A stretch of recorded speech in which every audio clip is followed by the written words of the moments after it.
Welcome back to the deep dive. So today we're jumping into a story where, on one hand you have this really deep, intense financial necessity, Yeah. and on the other you have this unimaginable criminal opulence. It's a fascinating And a collision. remarkable setup for a narrative, yeah. You've got these two forces that are just completely incompatible, it seems. Exactly. So what we're doing is immersing ourselves in a source material that is, it's part gritty economic reality, part high-stakes homicide investigation, and it's all just incredibly emotionally riveting. It really is. I mean, the, Yeah. the whole narrative is driven by that desperation. A young woman just trying to survive, and her world crashes into the world of a cold, very precise killer who's operating at the absolute top of Nashville's elite society. Mm-hmm. And our goal today really is to just pull out the most insightful nuggets from that collision. We want to analyze those pressure points where you see economic vulnerability, professional ethics, and this really deep personal connection all start to fuse together. And we really do start this story with a paradox. It's Yeah. quite the setup. Yeah. So on one side, you have 25-year-old Hannah Mae. She's a self-described virgin, and her whole life is just completely constrained by this urgent need to find specifically $1,500 a week. Right. And not for fun, not for luxury. Not at all. This is to stave off total financial collapse and, to care for her ailing mother. And then the other side of that coin.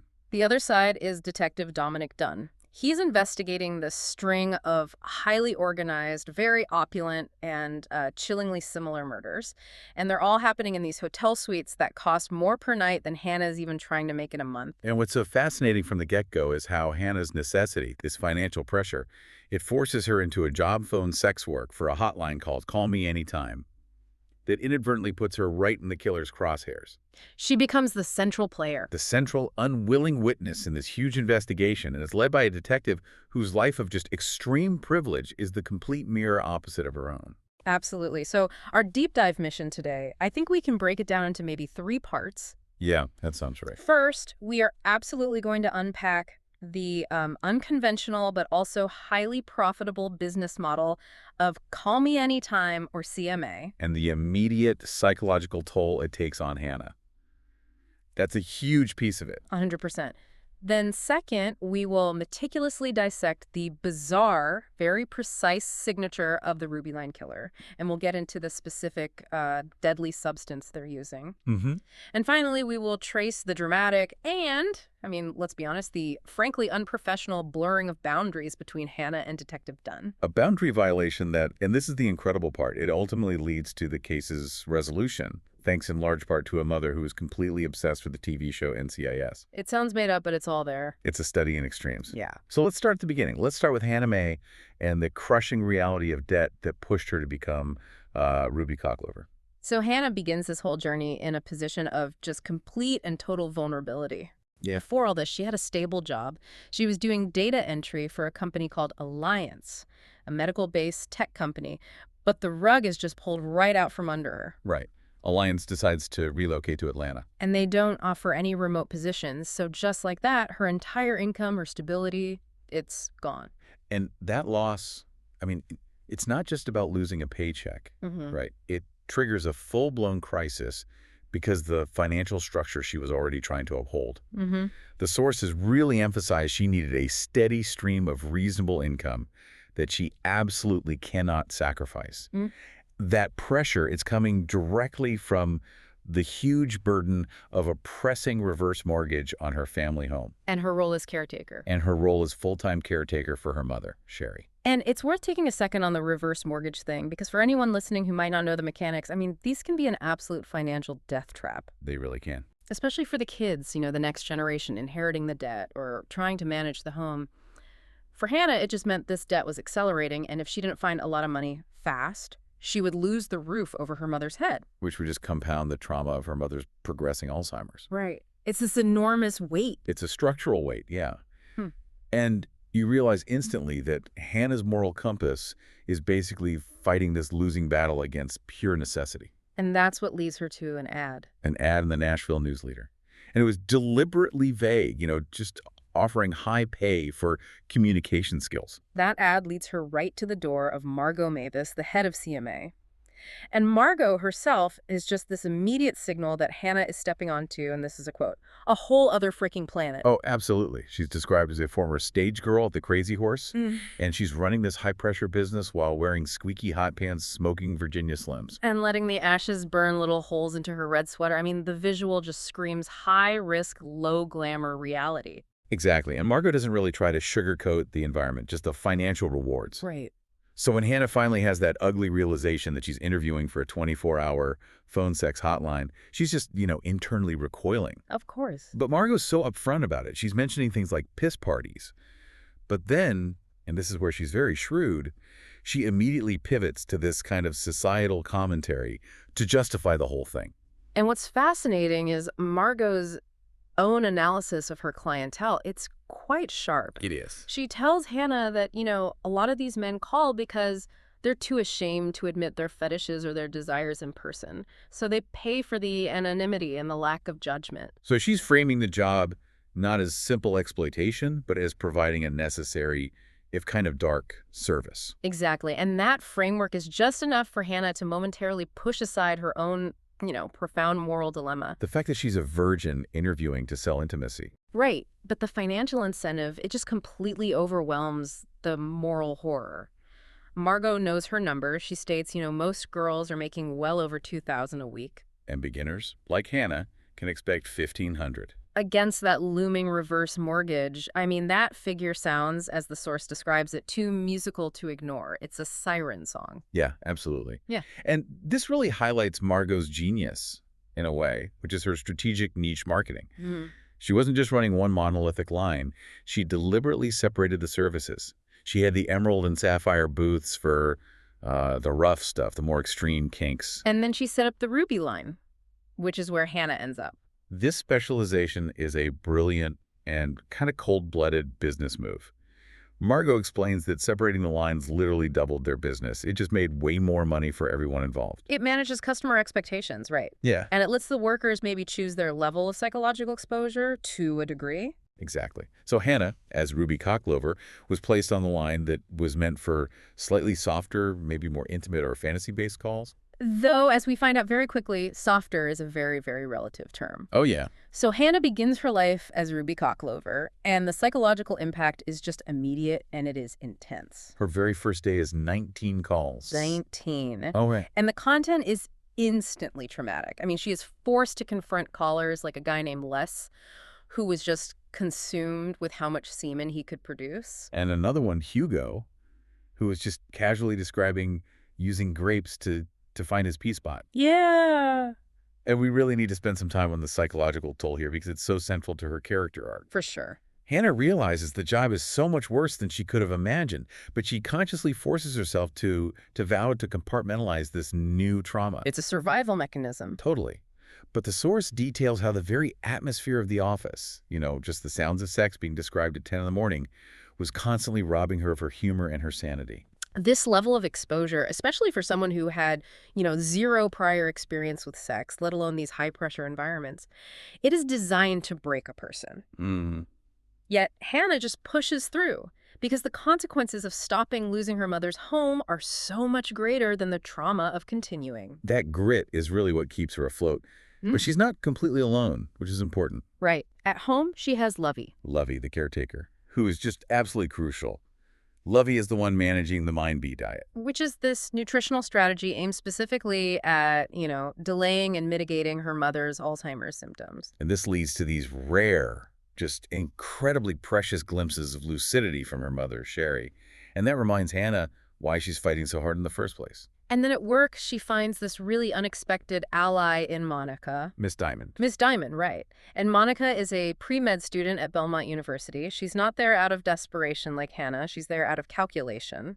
Right. She is laser focused on graduating completely debt-free so she can go straight to medical school. And Monica provides this really crucial contrast. Mm-hmm. She proves that, a high moral purpose, like becoming a doctor, can justify a morally compromising means, like phone sex work, if the outcome is avoiding debt. Yeah, she acts as this grounded, very strategically focused friend for Hannah. She helps her understand the rules of the road, the necessity of compartmentalization. But this entire world, Hannah's world, is about to be just violently exposed to Detective Dominic Dunn's investigation. Okay, so now we pivot. We're going from Hannah's gritty reality to the opulence and the sheer precision of the crime itself. And to the detective leading the charge. Let's talk about Dominic Dunn, who is immediately set up as this huge outlier in the world of homicide. He is the definition of choosing the hard road. I mean, Dominic is immensely wealthy. His family founded Dunn Coffee, which is described as a global phenomenon. Yeah, the phrase "I need it done" is apparently, recognized communication worldwide. So he has a hefty trust fund. He lives in this massive 2,200 square foot apartment in Nashville's very pricey West End. He absolutely did not need to work a single day in his life. But he intentionally chose to, and the source says, slum it as a homicide detective. He's avoiding that easy corporate path his family offered. Which suggests, either a profound moral calling or maybe a deep-seated need for personal validation that's totally separate from his inherited wealth. It's probably a mix of both. Probably. Okay. But his background just underscores this immense class difference between him and the victim, and eventually between him and Hannah. For sure. The current case that he and his partner Shane Maddox are on is set in the Monarch Hotel. A place where the presidential suite runs for $3,000 a night. Plus. Right. This is not street crime. This is calculated luxury murder. And the scene itself tells a really complex story. It's described as pristine, no struggle, no mess, no signs of forced entry. The victim, Heather Turnwatt, is found just laid out on top of the covers, fully dressed in a short blue dress and heels. The staging is absolutely key. She has long black hair that's been carefully pulled over a silk scarf, blindfolding her. And the immediate evidence just refutes any idea of a simple overdose. Dr. Booth, the ME, he spots it right away. The needle injection site in the neck. Exactly. The killer is meticulous. They're prioritizing order and control over, brutality. But the substance they used is where the killer's calculation and maybe their professional access really, really shines through. Yeah, this is chilling. Lab results confirm the victims were killed with carfentanil. Which the source describes with this clinical horror as the good shit. And when we talk about carfentanil, we need to give some context here. Oh, absolutely. This is an opioid that is 10,000 times stronger than morphine. It was developed specifically as a tranquilizer for large animals. We're talking elephants. A truly minuscule dose is lethal to a human. So the implication is staggering, right? The killer has access to highly controlled substances and the knowledge to administer them precisely for instant, quiet death. Right. No struggle, no lingering evidence. And that precision extends to the staging. This elaborate setup is what connects Heather Turnwatt to an unsolved case from 8 months prior, a victim named Gwen Bridges. And both feature these very specific signatures. Chocolate-covered strawberries, a bouquet of roses, either red or white, and a simple silver vase on the nightstand. And Dr. Booth confirms that in both cases, it was physically impossible for the victim to inject herself. This is a ritualistic, high-level homicide pattern. Okay, so now let's look at the killer's operational security, their OPSEC, because it changes. It does. In the first case, with Gwen Bridges, the investigation was hampered by these kind of classic low-tech failures, unreliable hotel staff giving wildly conflicting descriptions. One says a man in his late 40s, another says an 80-year-old woman. Right. And the lobby security cameras were conveniently down for maintenance. But by the time we get to the Heather Turnwatt murder, the killer has clearly adapted. They've improved their tactics. Massively. The Monarch room was booked using high-level anonymity, a dark web broker, prepaid or stolen cards, and Tor software designed to completely conceal the IP address. That jump in sophistication, it just shows an incredibly cold, calculating mind. Someone who learned from their first mistake and elevated their OPSEC significantly. Yeah, they're actively trying to neutralize their digital footprint, which suggests there's someone with a lot to lose if their identity is revealed. But the breakthrough, and it's so often the case, it comes from this old-school piece of evidence that the killer might have overlooked. The victim's cell phone records. Exactly. The last 10 of 12 calls on Heather Turnwatt's phone all came from the same number. And Dominic traces it directly back to "call me anytime." And this leads to that unforgettable, just moment of accidental discovery. Oh, and it's so awkward. Dominic calls the number. He's just trying to conduct a standard police inquiry, but Hannah answers. And she's performing as Ruby Cocklover. The resulting dialogue is just classic narrative irony. Dominic is trying to be all business, but Hannah, desperate to sound convincing and sexy for her job, just completely misinterprets his tone. She purrs at him. I'm super duper active and wet and so ready, detective. She attempts to phone sex a homicide detective who is investigating her co-worker's murder. You can't write this stuff. It's mortifying, but it seals the deal. Dominic realizes that Ruby repeats the company name as a sign-off. Right. So Shane runs the data, and he confirms the devastating pattern. Gwen Bridges, the first victim, was also an employee. On the exact same Ruby line. On the exact same Ruby line. This is now, as they say, more than a pattern. Yeah. It's a targeted serial killer. And they need Hannah to stay right where she is. So the necessity of using Hannah as the linchpin of this investigation means that, the professional immediately crashes right into her very fragile personal life. And it starts right at her house, her quaint little blue farmhouse. Yeah, the initial boundary-breaking moment doesn't even happen with Hannah. It happens with her mother, Sherry May. Right. When Dominic and Shane visit, Sherry is just deeply immersed in her reality, which is watching NCIS with the volume cranked all the way up. And Sherry's comfort TV becomes this central, kind of unavoidable quirk of the entire investigation. It really does. Her Alzheimer's has progressed to the point where she genuinely confuses the detectives with her favorite characters.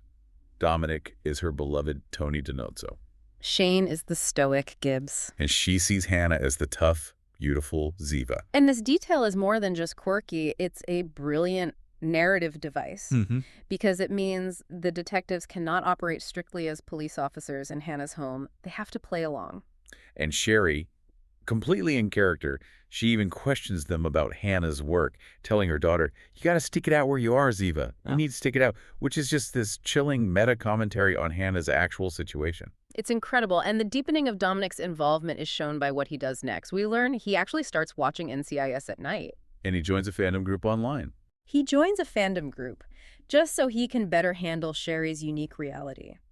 This is a detective going way, way beyond the call of duty. He's investing emotionally, not just in the witness, but in her entire family structure.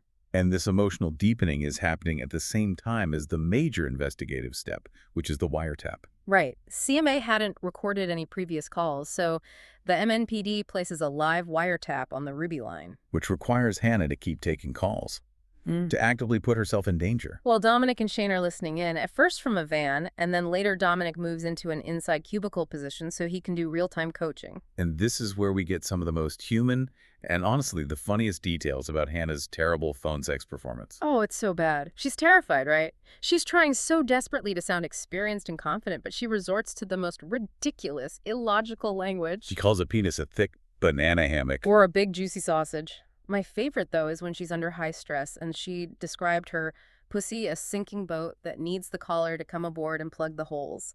Often concluding with a shout of ahoy. Ahoy! It's just... Poor girl is just trying to match the trauma with this ridiculous vocabulary. And Dominic, listening in, realizes she's scaring off the potential suspects because she sounds completely unconvincing and, frankly, a little unhinged. So he has to intervene. Immediately. The sources capture his frustration perfectly. He tells her she has scared the piss out of some of the callers. And he has to simplify the instructions down to the most basic, elemental parts of erotica. He advises her to stick to the basics. Boobs, butt, balls, and some good old P in the V. That's the coaching from a homicide detective. The idea is to maintain her cover and avoid raising suspicion, but the whole process is just excruciating for both of them. And the stress eventually just breaks Hannah, and it leads to the ultimate boundary confession. Yeah. In a moment of just pure, frenzied panic, she shouts at Dominic, and she admits the full weight of her situation. She tells him she's a virgin doing phone sex while involved in a murder investigation. And she's grabbing every word out of my ass. That confession, the fact that she is physically and emotionally untouched by the work she is forced to do, it just profoundly deepens Dominic's emotional investment. Oh, absolutely. He realizes her exposure, her struggle, it's purely due to financial necessity and this incredible commitment she has to her mother. The investigator is now emotionally tethered to the witness. And that tethering leads directly to the first major and really unforgivable professional lapse. The Whalen incident. Yeah. Whalen was a caller on the Ruby line who verbalized these intensely violent fantasies. Sadism, describing how, if you try to run, I'm just going to tie you down and fuck you even harder. I mean, Dominic naturally views him as a fucking sicko. Of course. So when Whalen is eventually arrested for something totally unrelated, picking up a prostitute, Dominic and Shane bring him in for questioning. And Dominic is just so consumed by this protective anger. He's thinking of all the disgusting things Whalen said to Hannah, and he completely loses control in the interrogation room. He violently interrogates Whalen. He's gripping his shirt, screaming, "What happened to the other rubies?" I mean, this is not police work. This is personal rage. The lines are gone. Shane has to physically pull Dominic out of the room. He delivers that painful truth. You're losing it. And he reminds him he got zero information because his emotions just completely trumped his procedure. And the humiliation is total, because Whalen is proven not to be the killer. He had an ironclad alibi, working a night shift at a Phillips plant during both murders. So Shane's assessment is spot on. If Dominic is involved with Hannah personally, he cannot be involved in the case. But Dominic has already made his choice. This leads us right to the heart of the dramatic conflict. This is where Dominic attempts to solve Hannah's financial problem with his own privilege. And in doing so, he triggers this catastrophic personal crisis. Yeah, the professional boundaries are completely gone. And now the personal, financial, and class boundaries are all about to just violently collide. So, after a particularly rough day, Dominic has just revealed the details of the two victims. Hannah is panicking about her safety. Her mom's reverse mortgage is this ticking clock. Dominic's need to protect her just becomes overwhelming. He acts on this need physically at first, small gestures. Right. He sleeps the night outside her home in his Camaro just for his peace of mind. He buys her a new car battery, basic protective things. But the real driver here is his analysis of her situation, his worldview. Dominic, coming from a world where money solves all problems, he just views Hannah's necessity as fundamentally unjust. Right. A woman with this high moral integrity being punished by debt. So he decides that his immense Dunn Coffey Trust Fund wealth must be used to eliminate her debt completely. And he genuinely sees this as giving her the freedom she deserves, releasing her from the trauma of the Ruby line. And this is the moment we really have to pause and analyze the ethics of this and the class dynamic. So important. Because for Dominic, giving away $500,000 is like buying a nice piece of art. It's a significant but manageable expense. For Hannah, earning $1,500 a week under extreme psychological duress represents her independence, her ability to protect her family. His action is motivated by love 100%, but it is executed through the lens of extreme privilege, which just cannot grasp the concept of necessary sacrifice. That distinction between saving someone and supporting them is so critical here. So Dominic makes his professional shift very quickly. He takes himself off the case to pursue Hannah, believing he has to make things right professionally before they can move forward personally. And then he gifts her a packet detailing his action. And the action is just staggering. Right. He paid off her entire $400,000 reverse mortgage. He just extinguished the debt that governed her every single move. And then on top of that, he writes her an additional check for $100,000, presumably for her immediate needs and, future studies.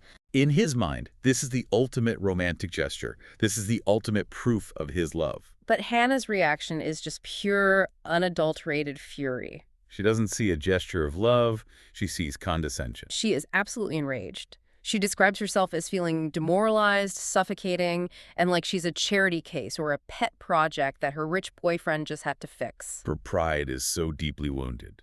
Because this act, it undermines the years of struggle and sacrifice she had endured for her mother. Her independence was her identity. And Dominic effectively tried to purchase that independence for her. This goes way beyond the money. It's about control and agency. She tears up the $100,000 check, and she says with this blistering clarity, "I don't want your money, Dom. I've been handling my own shit for a hell of a lot longer than most people have ever had to do." She completely rejects the damsel in distress narrative. She says she is not some helpless little girl who needs her rich boyfriend to tap into his trust fund and save her. And Dominic is just completely blindsided by this. He genuinely believed this was the ultimate proof of his commitment, his desire to alleviate her suffering. The sources capture his frustration so well as he reveals his own true, vulnerable feelings. He says, "If you can't see that this is me showing you just how much I fucking love you, I don't know what to tell you." He confesses his love. But Hannah, completely heartbroken. She just asks him to leave. She needs time. She needs to process this painful fact that maybe she had been fundamentally wrong about their connection. Or maybe, fundamentally wrong about herself, about whether she could ever accept such a seismic shift in her financial reality without losing her own sense of self-worth. It's the highest point of the dramatic conflict. They both love each other immensely, but their socioeconomic realities just make that love impossible to express cleanly. So they're broken up, and the investigation is completely stalling. So with Dominic completely off the case and their relationship just fractured, Shane is continuing the investigation, but the team is just hitting brick walls. They're running out of time, the murder warrant is running out, all their key suspects like Dunphy and McHugh, they're all alibied out.